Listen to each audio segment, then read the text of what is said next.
भावा करताय, कारण आई म्हणजे सुखाचा सागर, बाप म्हणजे धैर्याचा डोंगर।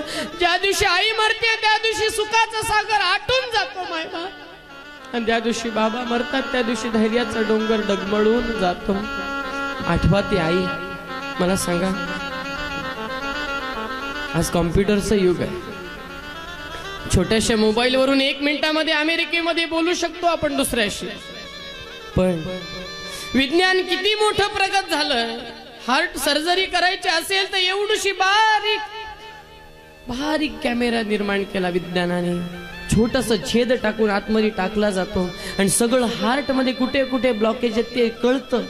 विज्ञान हार्ट पर्यंत पोहोचलं, पण एक शोध अजून विज्ञानाला लागला नाही मायबाप। ज्या दिवशी बाळाला जन्माला माय घालते, नाळ कापला जातो, बाळाला आंघोळ घातली जाते, बाळाला बाळुत्यात गुंडाळलं जातं आणि आई जवळ ठेवलं जातं। बाळुत्यात गुंडाळलेल्या बाळाला आई उराशी लावते आणि मग आईच्या सर्व अंगातलं रक्त तिच्या स्तनात जिरतं। त्याचं दूध कसं होतं नाही विज्ञानाला कळालं। आईशिवाय ते कोणीच करू शकत नाही महाराज, आईशिवाय कोणीच करू शकत नाही, कारण प्रत्येक एका दुधाच्या थेंबा करता आई 2 रक्ताच्या थेंबाचं बलिदान करते। त्यावेळेला 1 दुधाचा थेंब ती लेकरा करता निर्माण करते। लेकरांना एकच विनंती आहे, आईच्या त्या दुधाला विसरलात, कितीही श्रीमंत झालात तरी कधीही आपण सुखी राहू शकत नाही बा, कारण आई आई करता कधीच जगत नाही बा। घडलेली घटना आहे, 4 मुलांचा प्रपंच होता आणि आज आदल्या रात्री आईने मुलांना जेवायला वाढलं।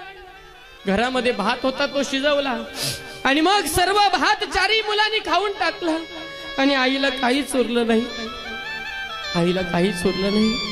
आईच्या पोटामध्ये आग लागली होती, आईला भूक लागली होती। आई विचार करते, पांडुरंगा जरी मला उपाशी राहायला लागलं तरी चालेल, पण माझी लेकरं सुखाने जेवून झोपलेत ना। आई डोळे भरून मुलांकडे पाहत होती, मायबाप डोळे भरून मुलांकडे पाहत होती। दुसऱ्या दिवशी सकाळ झाली, पहाट झाली, दिवस उजाडला, माथ्यावर आला, मुलं शाळेमध्ये गेली। आईला बोली, आई 12 वाजता जेवायला येतो। आईने डब्बा उघडला, डब्यात 4च भाकरींचं पीठ होतं, 4 लेकरं होती। लेकरं 12 वाजता आली, आई अगं जेवायला वाढ ना। 4 भाकऱ्या होत्या, आईने 4ही मुलांना 1-1 भाकरी वाढली आणि मग आई त्या मुलांकडे पाहत डोळ्यातलं अश्रू डोळ्यात जिरवत देवाला एकच विनंती करते, देवा जगात कितीही दुःख असलं तरी ते मला दे, पण माझ्या लेकरांना सुखी ठेव। ही प्रत्येक आईचं मागणं आहे आणि प्रत्येक बापाचं मागणं आहे मायबा, प्रत्येक बापाचं मागणं आहे। मुलं मटामटा भाकरी खात होती। मोठ्या मुलाने विचारलं, आई अगं तुला भूक नाही का?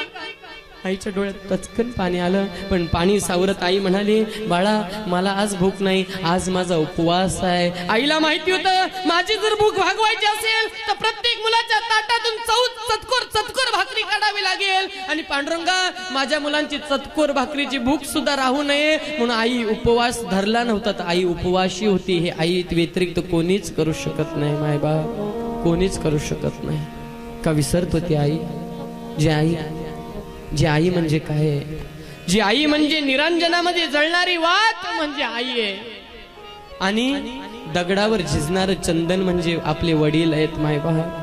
चंदन म्हणजे वडील आहेत, जळणारी वात म्हणजे आई आहे। एक दिवशी निरांजन हसायला लागलं आणि वातीला विचारायला लागलं, अय वाती ताई अगं तुला दुःख होत नाही का ग? तू जळतेस ना, संपतेस ना। ती जळणारी वात म्हणजे आपल्या प्रत्येकाची माय आहे मायबाप।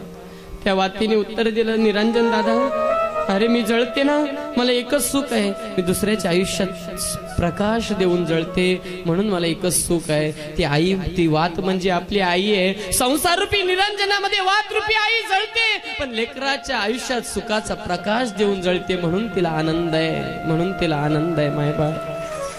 एक दिवशी दगडावर चंदन झिजत होतं, दगडावर चंदन झिजत होतं, चंदन हळूहळू संपत होतं आणि दगड हसत होता। हसणारा दगड चंदनाला विचारत होता, ए चंदन दादा अरे तुझं अस्तित्व संपतंय, तू हळूहळू संपून जातोयस, तुला नाही का दुःख वाटत रे? ते झिजणारं चंदन म्हणजे आपल्या प्रत्येकाचा बाप आहे। ते चंदन उत्तर काय देतं, अरे बाबा मी जरी झिजलो ना तरी ज्याच्या कपाळाला लागेल त्याला सुगंध आणि शीतलता देईन. मला एकच विनंती आहे, ते चंदन म्हणजे आपला बाप आहे. संसारूपी दगडावर बाप रूपी चंदन झिजतंय, पण त्या चंदनाला एकच वाटतंय, माझ्या मुलाच्या जीवनात आनंदाचा आणि सुखाचा शीतलता आणि सुगंध मी देऊन जातोय. हे प्रत्येक बापाचं मागणं आहे, हे प्रत्येक बापाचा विचार आहे. मला सांगा, काय मागितलं आईनी आणि काय मागितलं बापाने? माझ्या मातावर्ग सर्व इथं बसल्यात. मला सांगा, मुलीचं माहेर पण कुठपर्यंत? जोपर्यंत तिची माय जिवंत आहे तोपर्यंत तिचं माहेर पण.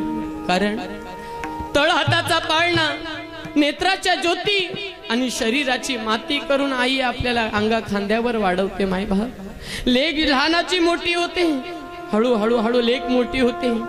आई तिच्या सर्व चुका पदरात घेते. हळूहळू तिला बोटाला धरून आई शिकवते. जेवण कसं करावं, भाकरी कशी थापावी, माय सगळं शिकवते.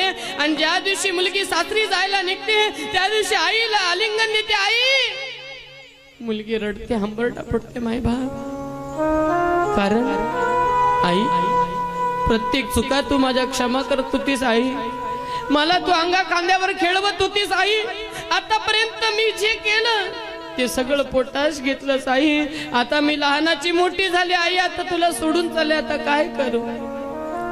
कालांतराने लेक तिच्या संसारामध्ये रममान होते. तिला लेकरं होतात. आई म्हातारी होते. आई 70, 75, 80ची होते.